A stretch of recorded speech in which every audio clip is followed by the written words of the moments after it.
Hey, thanks for tuning in to Ask Red the Realtor. I'm Red, the Realtor, or Eric Redlinger if you're keeping score at home. One of the biggest things that I see is buyers, when it comes to the purchase agreement, have no idea what's in the purchase agreement, which makes sense. Why would you know what's in a purchase agreement? But it's a pretty important document because what you put in here can either make the difference between getting a house and not getting a house. And I want to make sure that you know exactly what you're getting yourself into when you want to buy a house and sign one of these purchase agreements in this state of Minnesota. So we're going to go through it here.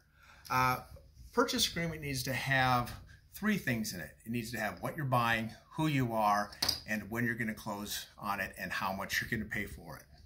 Outside of that, they get kind of bigger and bigger and bigger. And in the state of Minnesota, our purchase agreement used to be 1 or 2 pages long, and now it's kind of swelled up to, what do we have here? 8, 7, 8, 9, 10, 11 pages.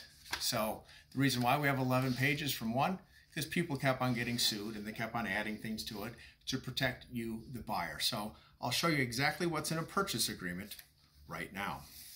So the first thing that we want to do is obviously find out who you are. If you're buying a property and exactly how you're buying it. Are you buying it as yourself? Are you going to be married? Are you buying it with a buddy? Or you're buying as a business? If you're buying as a business, it's always a good idea to include your incorporation docs so they know exactly who can sign on it.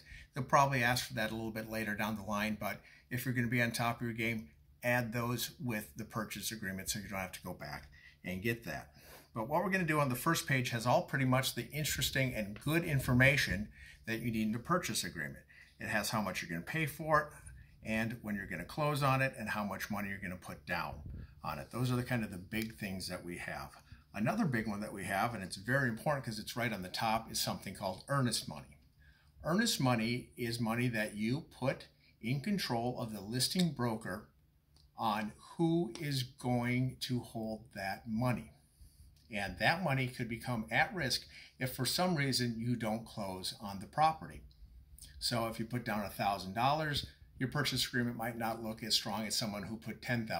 Because if you walk away for any reason, you might only be liable for $1,000. That's all you could lose. But if you can lose $10,000, shows that you're just a little bit more interested in making sure that that property closes.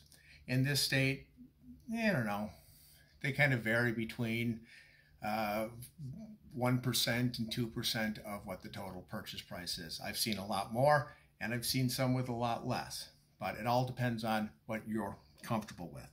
Then it comes down here and it says what the property address is, what county is it located in, and then typically the legal description of it. And in here it says everything that's going to be included with the property, notwithstanding personal property. The biggest thing is that refrigerators are technically personal property. TVs are personal property. And so that's why they look at a refrigerator as personal property, because you just can plug it in and pull it out, and it's fairly easy. So the biggest thing I say is anything that's screwed, glued, or nailed to the property that looks like it's supposed to be there for a long period of time, that typically runs with the property. But you always want to cover yourself and make sure that you have a personal property addendum, or at least know that, you know, the refrigerator, the washer, the dryer, the dishwasher, which most of the time is screwed to the cabinets. So that's most of the time considered personal property, but sometimes you have one that might be a portable dishwasher that you just plug in all the time and take out. That probably wouldn't be considered personal property. So you want to make sure that that's in your purchase agreement. Next thing you have is the purchase price. How much are you going to buy it for? You know, people usually skip over this and go straight to this because that's a big, exciting number on it. And you write out down how much you want to buy it for. And then you come in and you say how much cash you want to put down. So there's veterans financing, which is called the DVA loan, which is a benefit that our veterans have earned by serving in our military, that they actually can purchase their property with 0% down. So that's a great benefit that they earn, and a lot of times DVA loans might get pushed to the back because they say, well, they're coming in with no money. But that has no bearing on if it's going to close or not, because DVA loans are great loans and they close all the time. But typically, the more money that they have down as far as the down payment, the easier it is for them to get financing. And then you come down here and it says what your mortgage financing is. So let's say you're going to put 10% down, you put 10 here, and then in this line you put 90%, meaning you're going to put 10% of your own money down, and then you get 90% of the bank's And this also comes in, this other one, which comes into an assuming category. We don't do a lot of these in Minnesota just because a lot of the loans aren't assumable. But most FHA loans are assumable, but most people don't do it just because the financing right now is so low. It's actually cheaper to go out and get something. But if you assume a contract, you might be assuming something that's already had 5 or 6 years paid off on it, and that might be something to look at. So you're getting a pretty low interest rate on a much shorter timetable, and so that might be something to look at. And then also contract for deed. That's basically what we call seller financing, meaning that if the seller is agreeing to finance your purchase. And then you have your closing date here. This is saying when all your financing is going to be in place and when you're going to close it, grab the keys and go. So that's the cool page. This page, it gets kind of boring, but it also gets very important because this is going to detail a lot of things on how the transaction is going to go. The biggest thing we're going to look at on this page is the mortgage financing page. And it says, is this purchase agreement subject to or not subject to financing? Since we're doing a loan in this transaction, we'll say, yes, it is subject to financing, so we would check this box. Then it comes down and says, okay, you're going to do that, so how are you going to finance it? Are you going to do it with a first mortgage and then maybe a subordinate? That means a first mortgage and then a second. You know, a lot of times they're called 80-20s. Or let's say you put 10% down, and like in the front page we had 10% down here, then you could get an 80% first mortgage, and then immediately you get a second mortgage for 10%, so it's an 80-10-10.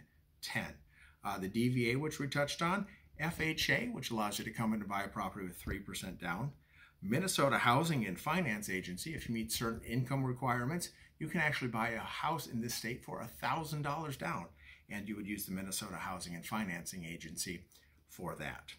A privately insured conventional mortgage, or a USDA or rural agricultural loan. If you're outside of the metro area, you can use these, and you're also going to buy property with 0% down with that one. So what we're going to do is we're going to say, okay, if we're going to buy this property at X price, we're also going to need to make sure that we can get financing. And we're going to come in here and we're going to say how long we need our mortgage. As for the first one, it's going to be how many years you want it. Is it going to be 10? Is it going to be 15? Typically, it's a 30-year mortgage. That's the most common. But a mortgage could be anything from a 7 to a 20 to a 23 to a 27. They're not always just at 5 or 10 or 15 or 20, 25 or 30. And then you also have to put in what interest rate you have in here. A lot of people will put market interest rate in there, but that doesn't fly in court if in case something happens. So you want to be able to put something in there like interest rates are really low right now. So if you want to put a really high interest rate, like it shall not exceed 10% or something like that, you actually need a firm number in there. And then you come down here, mortgage financing contingency. If you can get a mortgage, what's going to happen? And if you can't get a mortgage, something happens, what's going to happen to that earnest money that we talked about? And down here it says, for some reason, if you can't close on the property, you're either going to get the money back refunded to the buyer, or you're going to give it up and forfeit it to the seller. And now the second portion here is a really neat portion. Basically what this says is that the buyer will have their mortgage person provide the seller's agent a note by a certain date that says, yes, we can close on this property at this time, and all financing contingencies have been met. And if we don't close on it for any reason, the earnest money is absolutely given to the seller for any reason, because the loan officer needs to say, everything's been satisfied for the loan, here's the letter, we should be able to close right on time.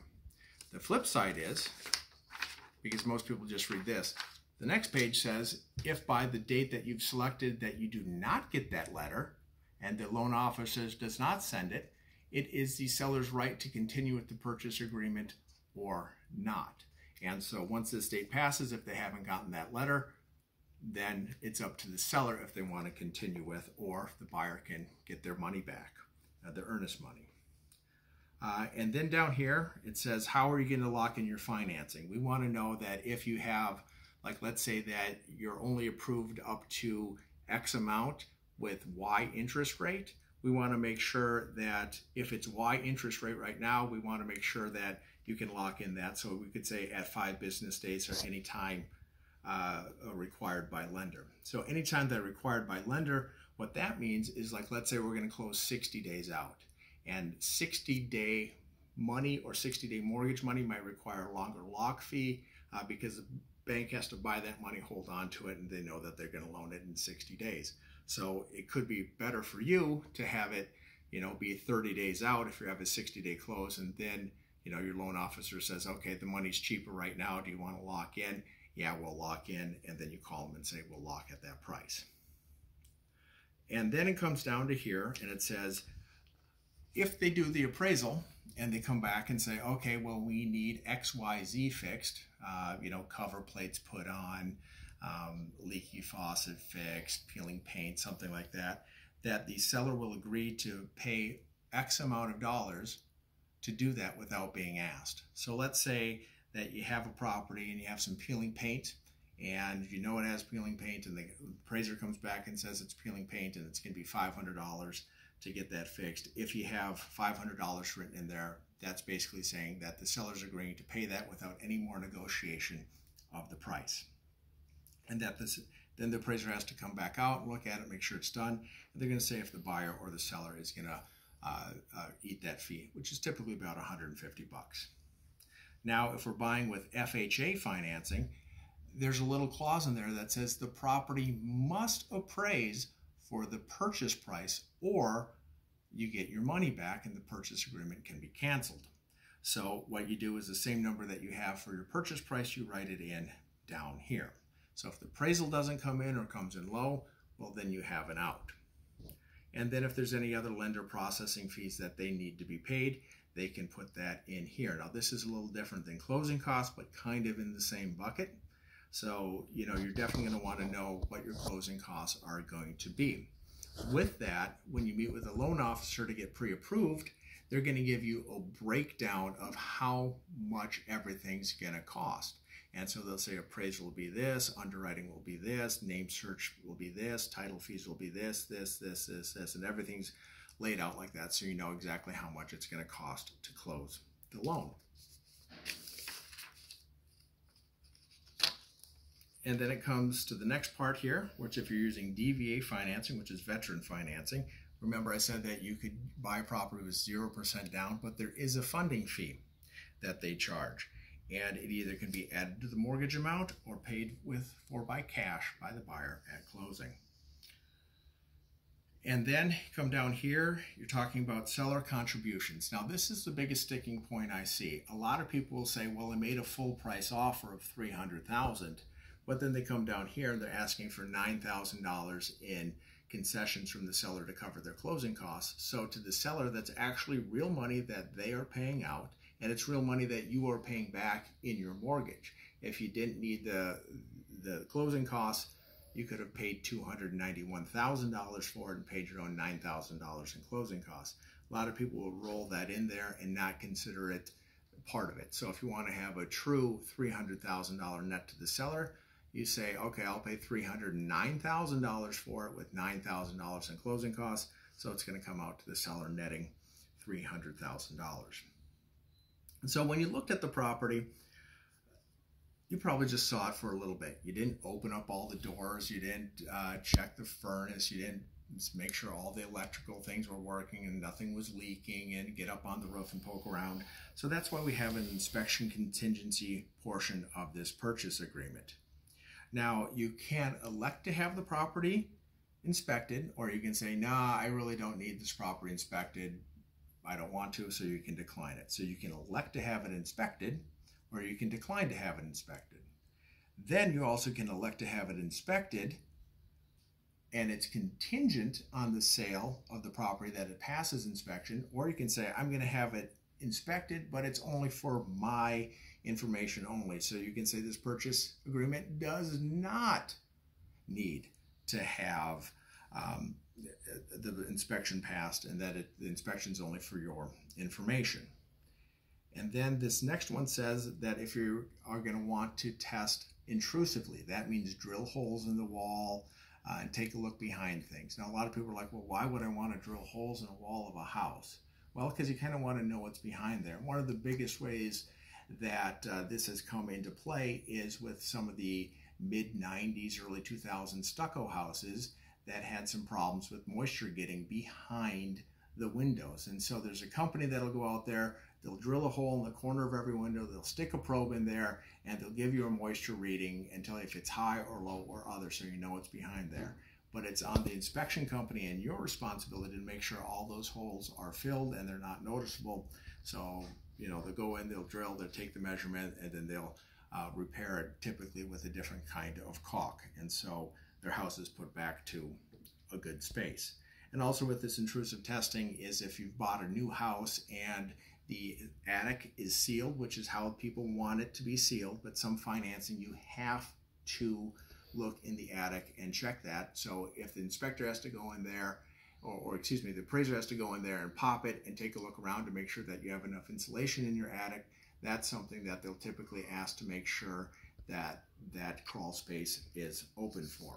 So if you need that, you might want to put that in the purchase agreement that you're agreeing to have that done by the seller. And then it comes down here and so there's any other inspection items, because there's sometimes you're just buying a regular house, but sometimes you might have septics and wells and maybe a boathouse or docks or other things that you want to make sure that are in good working order when you purchase them. And so that's where you would detail that. Now, coming down here, it's saying that you can purchase this property if you sell your house, but you haven't listed it yet. You have your property under contract to sell, but you haven't closed on it yet. You need the proceeds from that sale to close out on this one. Or 3, that the buyer is representing that you have the ability to buy a property right now without selling the other property that you own if you sell one, or let's say you're renting and you're moving from a rental directly into the house. So obviously, if there's nothing to sell to be contingent on the sale, this was one that people most like to see. And then this deals with real estate taxes and special assessments.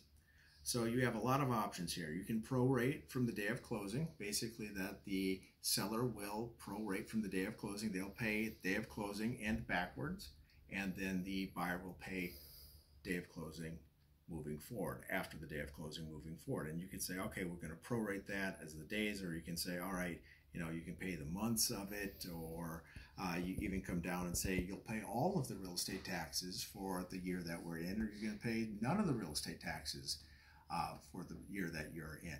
And that's a real neat trick that'll show you on how to win in multiple offers with that. And then it also comes down to, in the state of Minnesota, you get kind of a break if you use your property as a homestead. And it's saying that if you shall do the difference, so let's say you're buying an investment property from someone, or you're going to use it as investment property, and there's going to be a difference between going from homestead to non-homestead taxes, and they're going to say, do you want them to pay the difference of that? Homestead is about 10% discount that you get on the price of the property, so it can work out to be a few $100 most of the time. Next thing we have is special assessments. So if they come in and they want to put roads in, they want to upgrade the sewers, they want to put street lights in, something like that, the city is going to tell the homeowners well in advance that that's going to happen.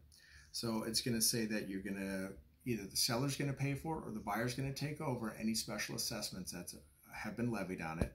And then it's going to say any pending levied assessments that you have on it, or any future levied assessments that you have on it, on who's going to pay for that. And typically you're going to know that beforehand of putting in the offer, because most of the time agents are going to know if they've gotten something.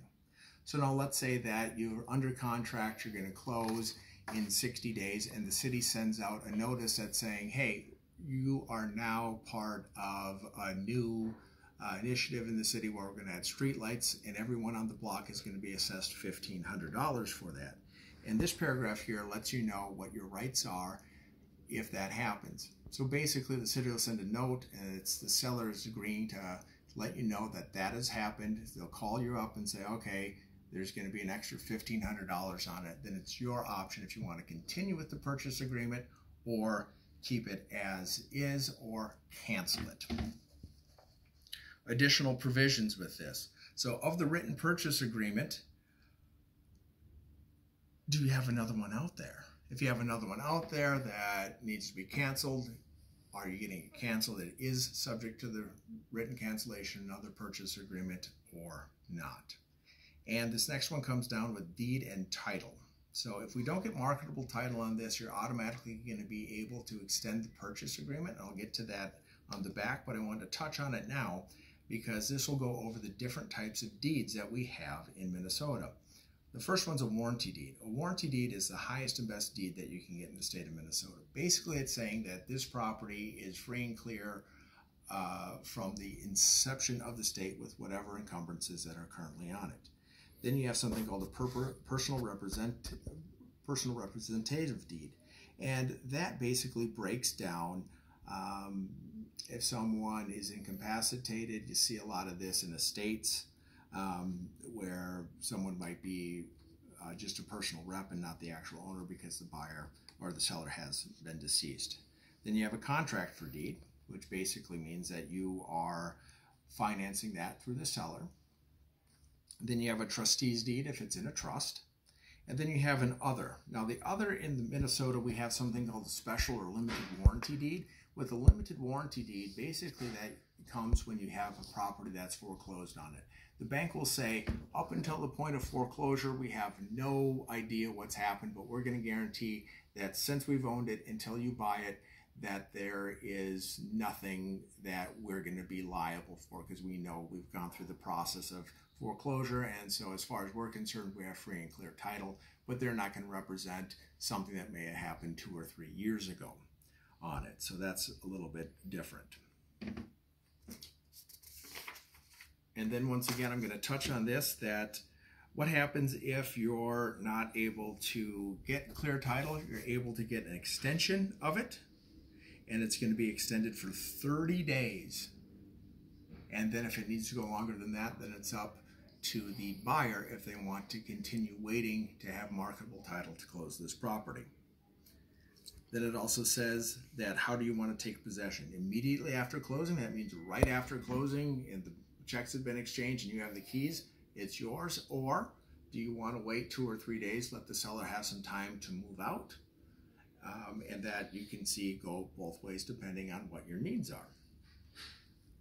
Prorations, everything can be prorated. A lot of times we just think about that as taxes, but it also could be if, let's say, you're buying a property with a propane tank on it. How much propane is in the tank? They'll measure that out and they'll say, okay, well, you know, there's 500 gallons of propane left and we paid $3 a gallon for it, so it's $1,500. And so that would be prorated as well in there. Subdivision and Land Act, that basically it's saying that the person is going to have the right to access the property. In the state of Minnesota, you cannot purchase a landlocked piece of property that you have no way of getting to. So sometimes you see this in you know, old hunting camps that were out in the middle of nowhere where no one owned it, no one cared if they went back and forth on it, but now it's become more popular and people are buying up the land, and so you're like, oh well, I can't get to my a cabin because it's out in the middle of the woods and I got to go over my neighbor's property, and then that neighbor sold it, and the new neighbor doesn't want to do it, so they want to make sure that you have access to the property. Then it comes down to mechanics liens. So within 120 days, they're going to certify the owner is of the property that they have paid up anything that they've done to the property that they've done to make it, you know, presentable for sale. A lot of people fix things up. A lot of people do painting and plumbing and do some things. So let's say they make a beautiful new bathroom and you walk in, you're like, oh, this house is great. It's got this beautiful bathroom. It's everything I want. And the plumber and the carpenter and the tile guy all are waiting to get paid. And then you close on the property and then they start saying, hey, I didn't get paid for this. So they can come back and lien the property even that you own it because their work runs with the property and the owner could skip town. So that's why we're asking them to provide paid receipts for anything that's been done that may cause what we call a cloud on title or an issue. And title companies are really good on making sure that this has been satisfied because they don't want to be in the hook for work that was done on the property but not paid for. They want to make sure whoever ordered that work done has paid for the property, which makes sense. And then dimensions, the square footage, dimensions, acreage, everything else, it's pretty accurate, but it's not 100%. You know, if you're going to measure a room, you can measure a room a couple different ways and, you know, say, okay, well, I measured it from here to here and I think it's 10 feet, 8 inches. And some people say, well, I just rounded it up to 11. So they're going to say that those are approximate. And if you want to, you have the right to go in there and make sure that all those dimensions are absolutely exactly what they say they are. Then access agreements. Because we have the right to have an inspection, we're going to sign the purchase agreement, and then the owner is going to allow us the time to come into the property, access it again, to do an inspection of the property. And also, they're also going to let us to do a final walkthrough on it to make sure any inspection items that came up, you know, let's say we have to fix a leaky faucet, or, you know, the water heater was too old or whatever, that those have been done as well before closing. Risk of loss. If the property burns down, guess what? You don't have to buy it. Gets hit by a tornado, you don't have to buy it. You can't buy something that's not there. So it says immediately sign a cancellation of purchase agreement, because you cannot buy the property because it's not there. This is a big one. Calculation of days. There's a difference between calendar days and business days. And here's the biggest one that it's changed on is inspections. So if you have a 5-day calendar day inspection, and let's say the first day you start counting is on Monday, you have until Friday to get it done. If you do business days and you start it, it could be all the way up until next Monday. So a lot of times with calendar days, you want to be sure that you know what you're getting into, because weekends and holidays are counted. With business days, obviously, they're not counted. Release of earnest money. This is a big sticking point. This is how you say that you're going to close on the property. With the earnest money, number one is that you will close on the property and then the earnest money is dispersed that way. Two, let's say that you have it under contract and for some reason you can't close on the property, or you don't want to close on the property, then the earnest money is directed by a signed cancellation of purchase agreement.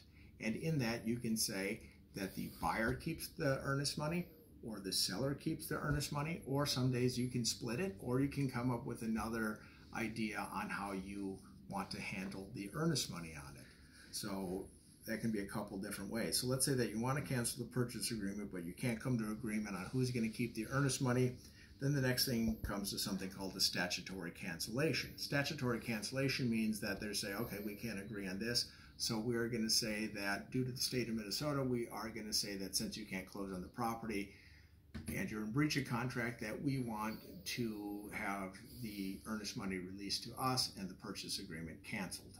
So if you can't come to agreement on that, then you go into front of a court order, and the judge will look at everything, hear everyone's arguments, and decide where that earnest money goes. If it goes all to the seller, all to the buyer, or they actually could split it up. So those are the 4 ways that earnest money can be released in the state. Obviously, the first one is making sure that the property goes through and closes. That's the best. But if things get hairy, it's good to know what you're up against. So the statutory cancellation, you typically have 10 days to respond. If you don't respond within 10 days, then the earnest money goes to the seller. If you respond and saying, well, we feel the seller was misrepresenting something, then you can file 10 days on top of that, and then you end up in court if you can't come up with a resolution. Default. This is what happens if you default on the purchase agreement or the seller defaults on the purchase agreement.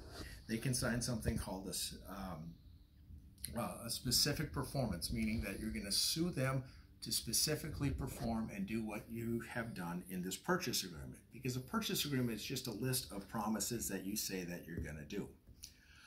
This next one, you're going to see this a couple times in a few other documents, but it's not my duty or anyone else's duty to look up predatory sexual offenders. And you have to go onto the website or call the phone number and find out if there's anyone in the area that fits that description and is living next to you.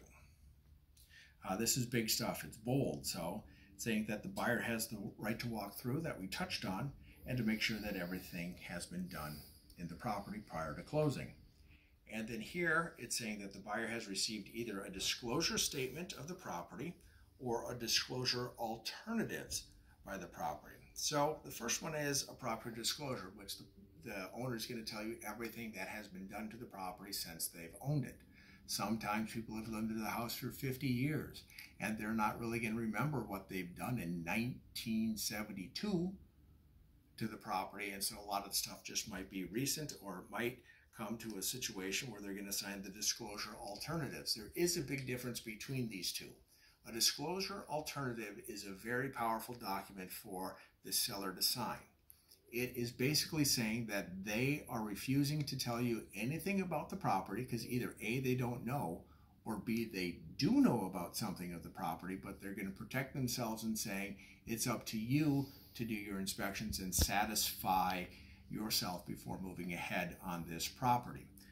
So a lot of foreclosed properties have disclosure alternatives, but if you have a regular seller that isn't, someone who lost it through an estate or something along those lines, and they're signing it, they probably are trying to hide something, so you want to check that out. Biggest thing in Minnesota is getting wet basements when it rains. So if they sign a disclosure alternative, they're basically saying that it's as is, where is, how is, and you're assuming the risk. So there is a huge difference between those two. And then some cities, like in the city of Minneapolis and St. Paul, they have a truth in housing, and they're saying that you've received any copies of the city required inspections. And then coming up here, it's basically saying that, do you have city sewer? Yes. Do you have city water? Yes.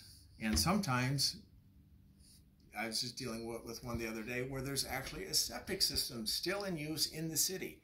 So they're going to say, yes, there is a septic system, or no, there isn't a septic system, or yes, there is a well, or no, there isn't a well. We see a lot of wells in the properties, and people have been hooked up to city sewer for a long time, but they like to use the well so they can water their grass and use outside water for free. So what happens if that's checked, then you'll typically get either a disclosure on where the well is and how deep it is. You'll get a map. It'll show you where it is. You'll initial off on it saying that you know that there's a well on the property.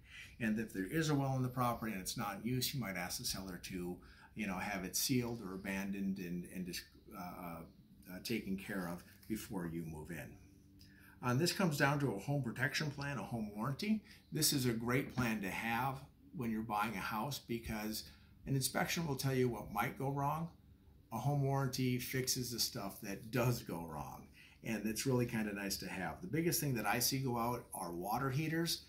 They seem to rust out at about 10 years or so. I can't believe how many water heaters that this home warranty has bought for my buyers over the years. It's probably about 8 or 9 as it stands right now, and it's bought a couple of furnaces, and it makes a lot of problems not be problems for a homeowner. So it's kind of nice to have this, because it's a warm, cuddly blanket that, knowing if something does go wrong, there's a way to get it taken care of.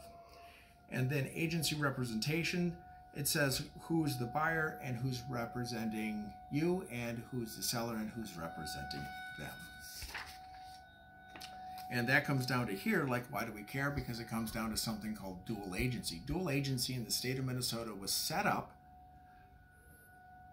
to show who is being represented how in the purchase agreement. So if you have someone from broker A and someone from broker B, that says there's not dual agency in it. Now let's say it's my listing and you come to me and say, Eric, I want you to write this purchase agreement for me. It's very easy to see that that's dual representation, because I'm representing both the buyer and the seller of the property. So that would be dual agency. And it also comes into play if someone's working for the same brokerage, but they might not know each other. I'm in a brokerage where we have 3,500 people. I don't know anyone. So it could be someone from another office coming in, and this is our buyer and our seller because we're under the same umbrella. And that means that we can't disclose price, terms, or motivation of the buyer or the seller, because everyone needs to be treated